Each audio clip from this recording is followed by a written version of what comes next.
नमस्कार दोस्तों। क्या एक सीधा साधा गरीब कुम्हार शेर से भिड़ सकता है?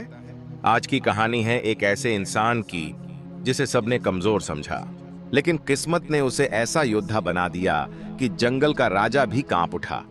दोस्तों, यह बहुत पुराने समय की बात है। एक छोटी सी बस्ती में रामू नाम का एक गरीब कुम्हार रहा करता था।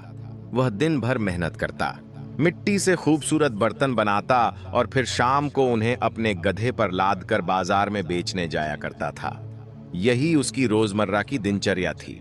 मेहनत के बावजूद उसकी जिंदगी बड़ी मुश्किलों में गुजर रही थी, लेकिन वह ईमानदारी से अपने काम में लगा रहता था।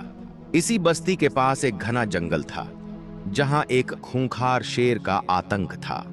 बस्ती के लोग इस शेर से बहुत परेशान थे। वह आए दिन गांव के लोगों और उनके जानवरों का शिकार करता था। बस्ती में डर और दहशत का माहौल था।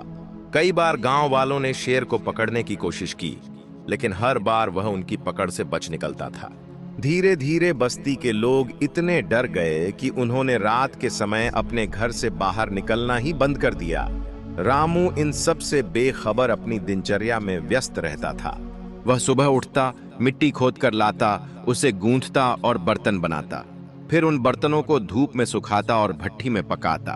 इस मेहनत से तैयार किए गए बर्तनों को वह शाम के समय शहर में बेचने जाता था। दोस्तों, इसी तरह से उसकी जिंदगी व्यतीत हो रही थी। एक दिन वह रोज की तरह शहर से वापस लौटा। दिन भर की मेहनत से थका हुआ था। आमतौर पर वह अपने गधे को अस्तबल में ही बांधता था, लेकिन उस दिन थकावट कुछ ज्यादा थी। इसलिए उसने गधे को घर के आंगन में ही एक पेड़ से बांध दिया और खुद सोने चला गया। उधर जंगल में तेज आंधी तूफान आ गया। हवाएं इतनी तेज थीं कि बड़े बड़े पेड़ जड़ों से उखड़कर गिरने लगे। बिजली की कड़क और बादलों की गड़गड़ाहट से पूरा जंगल कांप उठा। शेर उस समय अपने शिकार की तलाश में निकला था, लेकिन इस खौफनाक तूफान को देखकर वह भी डर गया। शिकार करने का इरादा छोड़कर वह खुद को बचाने के लिए कोई सुरक्षित जगह ढूंढने लगा। भागते भागते उसे बस्ती के करीब एक पुरानी झोपड़ी दिखाई दी। वह झोपड़ी बहुत समय से वीरान पड़ी थी। शेर ने सोचा कि तूफान से बचने के लिए यही सबसे सुरक्षित जगह हो सकती है। वह तुरंत झोपड़ी के अंदर चला गया और कोने में दुबक कर बैठ गया। तेज बारिश और तूफान की आवाज में कुछ ही देर में वह गहरी नींद में सो गया। दूसरी ओर तेज बारिश की आवाज से कुम्हार की नींद खुल गई। उसे अचानक ध्यान आया कि उसका गधा बाहर पेड़ से बंधा हुआ है। बेचारा बारिश में भीग रहा होगा। यह सोचते ही वह फौरन उठकर बाहर आ गया, लेकिन वहां पहुंचकर जो उसने देखा वह हैरान कर देने वाला था। वहां उसका गधा नहीं था, केवल उसकी जंजीर जमीन पर पड़ी हुई थी। कुम्हार घबरा गया। उसने सोचा, लगता है मेरा गधा जंजीर तोड़कर बरसात से बचने के लिए कहीं भाग गया है, मगर जाएगा कहां? जरूर किसी झोपड़ी में जाकर छिप गया होगा। यही सोचकर वह बारिश में भीगता हुआ अपने गधे की तलाश में जंगल की ओर निकल पड़ा। करीब घंटे भर की मशक्कत के बाद वह एक सुनसान झोपड़ी के पास पहुंचा। आसमान में रह रहकर बिजली चमक रही थी, जिससे थोड़ी थोड़ी रोशनी हो रही थी।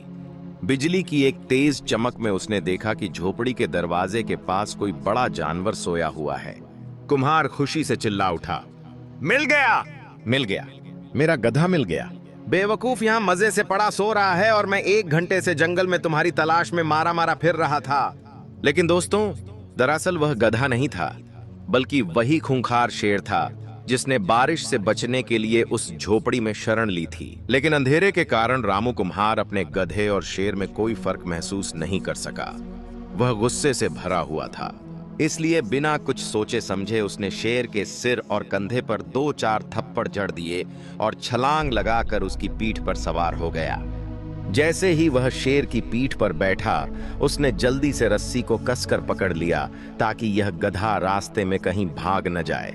फिर गुस्से में चिल्लाया, बड़े जिद्दी और ढीठ हो गए हो तुम। जंजीर खोलकर भागने की हिम्मत कैसे हुई? अब इतने निडर भी हो गए हो कि घर से भाग निकलो और मैं तुम्हारे पीछे अंधेरे में भटकता फिरूं? कान खोलकर सुन लो, अगर दोबारा भागने की कोशिश की तो चारों में जहर मिलाकर खिला दूंगा। यह सुनकर शेर डर के मारे कांपने लगा। उसकी तो जान ही निकल गई। उसने सोचा, अगर मैंने इसका आदेश नहीं माना तो सच में यह मुझे मार डालेगा।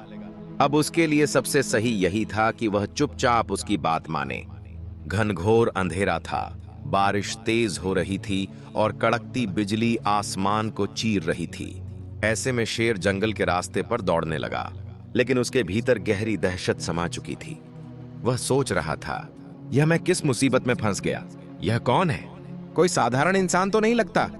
उसे अपनी गर्दन में बंधी रस्सी का फंदा बहुत मजबूत लग रहा था, लेकिन डर के कारण शेर को हिलने डुलने की हिम्मत भी नहीं हुई। आखिरकार वह जंगल के किनारे बसी एक झोपड़ी के पास पहुंच गया। रामू कुम्हार ने उसे खींचकर घर के आंगन में एक पेड़ से जंजीर के साथ बांध दिया। आधी रात का समय था, ठंड भी बढ़ गई थी और रामू बहुत थक चुका था।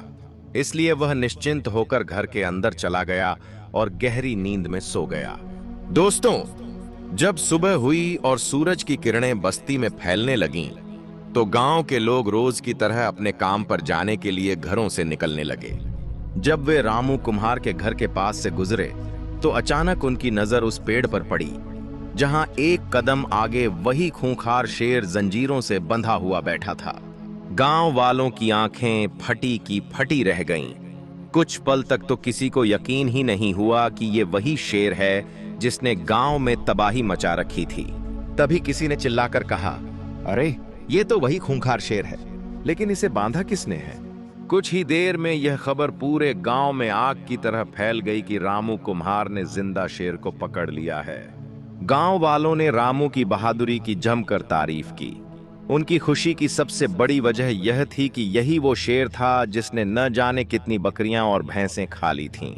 अब उनकी परेशानी हमेशा के लिए समाप्त हो चुकी थी। कुम्हार खुद भी यह नहीं समझ पा रहा था कि गांव वाले उसकी इतनी तारीफ क्यों कर रहे हैं। उसने उन्हें समझाने की कोशिश की, मैंने कोई बड़ा काम नहीं किया है, मैं तो बस अपने गधे को पकड़कर घर ले आया हूं।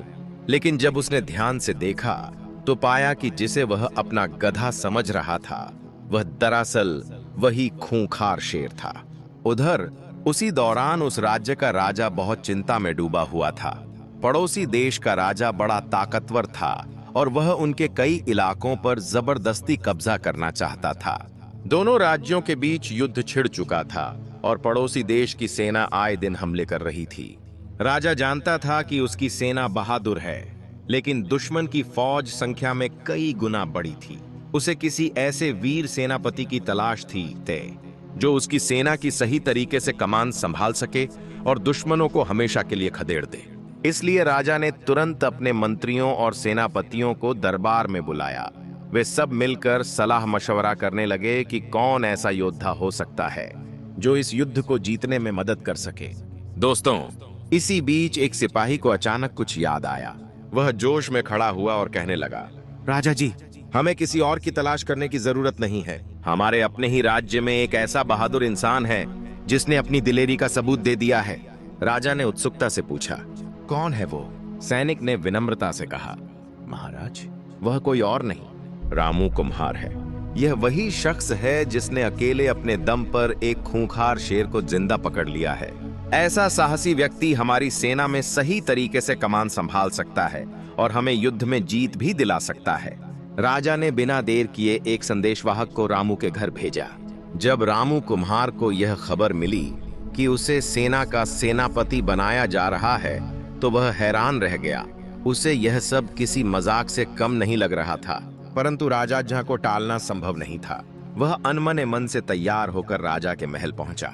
महल में राजा ने उसका भव्य स्वागत किया, उसकी खूब खातिरदारी की और फिर आदेश दिया, कल सुबह दरबार में उपस्थित होना, तुम्हें सेना की जिम्मेदारी सौंपी जाएगी। रामू के तो जैसे होश ही उड़ गए। वह मन ही मन सोचने लगा, यह सब मेरे साथ क्या हो रहा है?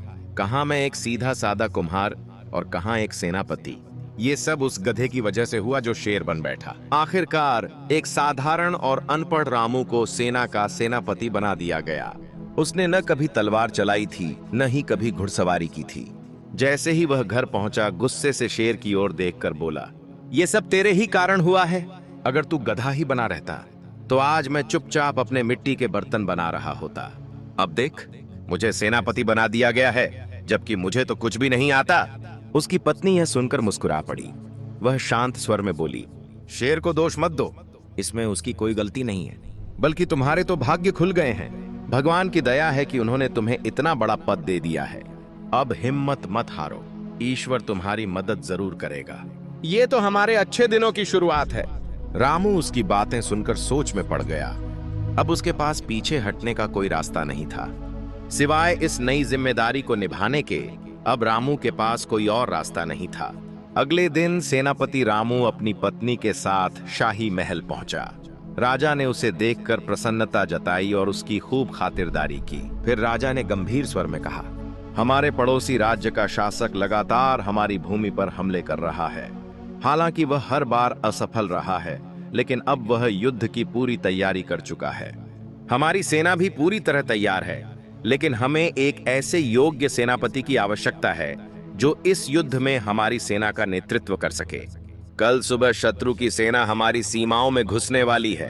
तुम्हें सेना की कमान संभालनी होगी और दुश्मन को ऐसा सबक सिखाना होगा कि वह दोबारा हमारी तरफ आंख उठाने की भी हिम्मत न कर सके। राजा ने रामू और उसकी पत्नी के रहने के लिए एक भव्य महल बनवाया। उसी महल में एक बड़ा अस्तबल भी था, जिसमें एक मजबूत और तेज काला घोड़ा तैयार खड़ा था, जो रामू को युद्ध के मैदान में ले जाने के लिए दिया गया था। लेकिन पूरी रात वह घोड़ा बेचैन रहा, और रामू भी, क्योंकि उसने जीवन में कभी घुड़सवारी नहीं की थी। वह सोचने लगा, अगर मैं घोड़े से गिर गया तो सुबह लोग मुझ पर हंसेंगे और कहेंगे कि सेनापति खुद ही घोड़े पर टिक नहीं सका। सुबह होते ही उसने अपनी पत्नी को जगाया और दोनों अस्तबल में पहुंच गए। वहां खड़ा घोड़ा वाकई बहुत सुंदर और ताकतवर था। रामू ने चिंता भरे स्वर में कहा, यह घोड़ा तो बहुत ऊंचा है, मैं इसकी पीठ पर चढ़ूंगा कैसे? इस पर उसकी पत्नी ने सुझाव दिया, कोई मेज इसके पास रख दो। पहले मेज पर चढ़ो और फिर घोड़े की पीठ पर बैठने की कोशिश करो। रामू ने वैसा ही किया। बड़ी मेहनत से वह मेज पर चढ़ा और फिर किसी तरह घोड़े की पीठ पर सवार हो गया। जैसे ही वह बैठा, उसे महसूस हुआ कि घोड़े की पीठ बहुत फिसलन भरी है। वह घबरा गया और बोला, मेरे दोनों पांव रकाब से कसकर बांध दो, कहीं ऐसा न हो कि मैं रास्ते में गिर जाऊं। उसकी पत्नी तुरंत भीतर गई और एक मजबूत रस्सी लेकर आई। पहले उसने रामू के दोनों पैरों को रकाबों से कसकर बांध दिया। फिर उसने रस्सी को घोड़े के नीचे से निकालकर दोनों रकाब आपस में जोड़ दिए, ताकि रामू का संतुलन बना रहे। इसके बाद उसने एक और काम किया, अपने पति की कमर को झीन घोड़े की काठी से भी अच्छी तरह बांध दिया, ताकि वह किसी भी हालत में नीचे न गिरे। रामू ने कहा, अब मेरे हाथ भी घोड़े की गर्दन से बांध दो, ताकि मैं पूरी तरह सुरक्षित रहूं। घोड़ा अस्तबल से बाहर निकलने को बेताब था, लेकिन इससे पहले कि उसकी पत्नी उसके हाथ बांध पाती, घोड़ा अचानक जोर से उछला और बिजली की तरह बाहर भाग गया। अब हालात यह थे कि रामू घोड़े की पीठ पर एक बोरी की तरह लटका हुआ था। वह सिर्फ रस्सियों की वजह से नीचे गिरने से बचा हुआ था। रामू ने घबराकर घोड़े की गर्दन को कसकर पकड़ लिया और मन ही मन ईश्वर से प्रार्थना करने लगा, हे भगवान, तूने मुझे एक साधारण कुम्हार से सेनापति बना दिया। अब मेरी इज्जत और राज्य की रक्षा तेरे ही हाथों में है। मैं तो एक अनपढ़ और कमजोर आदमी हूं। अगर आज तूने मेरी मदद न की तो न मैं बचूंगा, न यह देश। काला घोड़ा बिजली की गति से दौड़ता चला गया। उसने शहर की गलियों में कोहराम मचा दिया, लकड़ी के दरवाजे तोड़ डाले, लोग इधर उधर भागने लगे। फिर वह खुले खेतों की ओर निकल पड़ा। उसकी तेज रफ्तार ने नदी, ऊबड़ खाबड़ रास्तों, कीचड़ और पहाड़ियों को पार कर लिया। रामू रस्सियों के सहारे बस किसी तरह अपनी जान बचाने की कोशिश करता रहा, लेकिन भाग्य ने जैसे एक नई दिशा तय कर दी थी। अब सेनापति रामू बिना किसी हथियार, बिना किसी योजना, सीधा युद्ध के मैदान की ओर बढ़ रहा था। और दुश्मन के शिविरों के करीब पहुंचने लगा तो उसे एहसास हो गया कि घोड़ा सीधे दुश्मन की ओर भाग रहा है। उसने घोड़े को रोकने की बहुत कोशिश की, लेकिन सब बेकार था।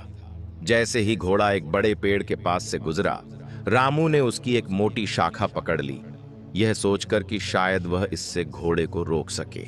लेकिन उसने शाखा इतनी जोर से पकड़ ली कि वह टूटकर उसके हाथ में आ गई। दुश्मन के शिविरों के बाहर एक सैनिक यह दृश्य देख रहा था। उसने देखा कि एक घुड़सवार बड़ी तेजी से उनकी ओर बढ़ रहा है और रास्ते में आते ही पेड़ों की शाखाएं तोड़ता जा रहा है। वह घबराकर सोचने लगा, यह वही सेनापति है जिसने जिंदा शेर को पकड़ा था। अब यह हमारी ओर आ रहा है और जिस तरह पेड़ों की शाखाएं तोड़ रहा है, कहीं हमें भी उसी तरह न तोड़ डाले।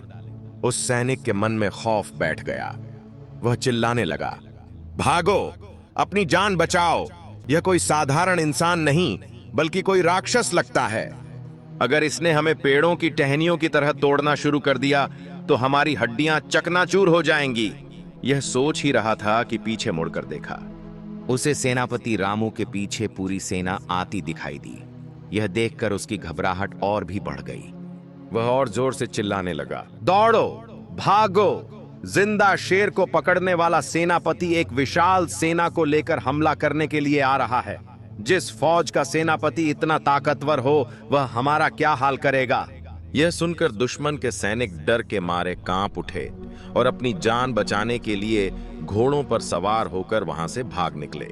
उधर उनका राजा अपने शिविर में बैठा युद्ध की स्थिति पर नजर रख रहा था।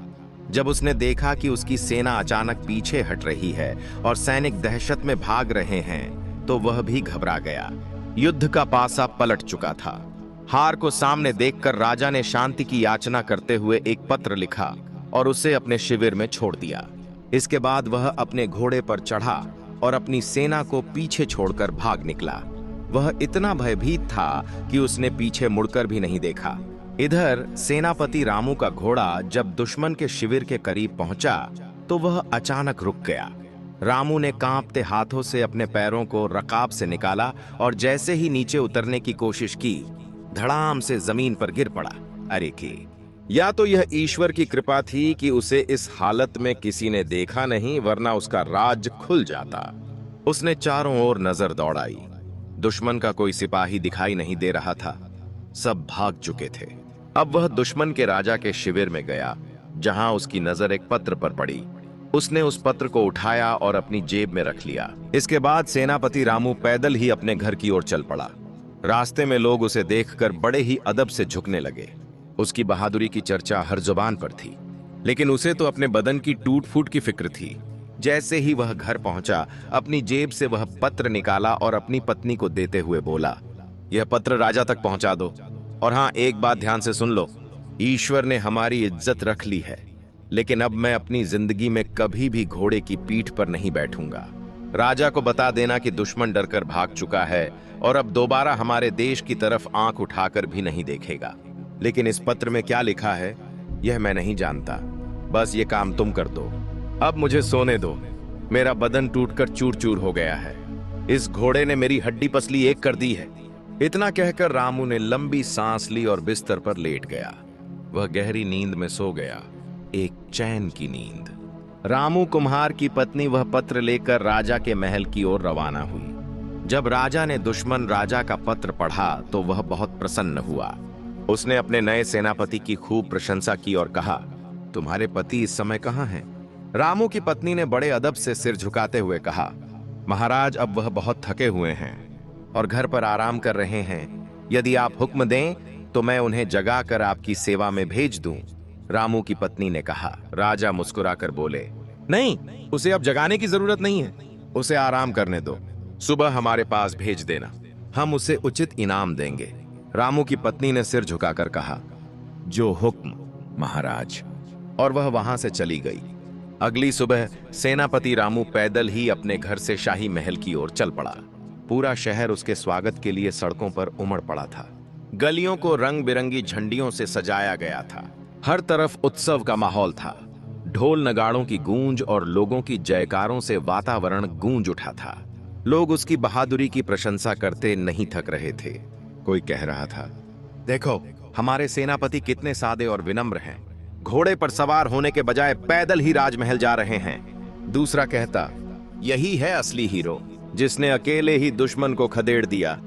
जब रामू राजमहल पहुंचा तो राजा ने बड़े सम्मान के साथ उसे अपने पास बैठाया। वे दोनों कुछ देर तक आपस में बातें करते रहे। राजा ने रामू से उसके अनुभव पूछे और रामू ने सादगी से सब कुछ बता दिया। इसके बाद राजा ने रामू को ढेरों इनामों से सम्मानित किया, सोने की मुद्राएं, एक सुंदर घर और गांव की जमीनें। राजा ने यह भी घोषणा की कि रामू अब राज्य के स्थायी सेनापति होंगे। देश में अमन और चैन कायम हो गया। लोग खुशहाल हो गए। दुश्मन राजा ने फिर कभी हमला करने की हिम्मत नहीं की और इस तरह एक साधारण कुम्हार रामू अपनी किस्मत, साहस और सरलता के बल पर सेनापति बन गया और अमर हो गया। तो मित्रों, यह थी एक साधारण कुम्हार की असाधारण कहानी, जिसने अपनी बुद्धि, साहस और आत्मविश्वास के बल पर जंगल के राजा को भी पछाड़ दिया। यह कहानी हमें एक महत्वपूर्ण बात सिखाती है कि इंसान की असली ताकत उसकी मांसपेशियों में नहीं, बल्कि उसकी सोच में छुपी होती है। चाहे हालात कितने भी कठिन क्यों न हो, अगर हमारा संकल्प मजबूत हो तो कोई भी चुनौती बड़ी नहीं होती।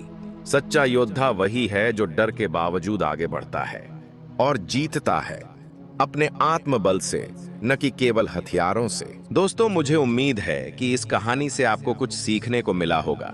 अगर वीडियो अच्छी लगी हो तो वीडियो को लाइक और कमेंट में जय माता दी अवश्य लिखें।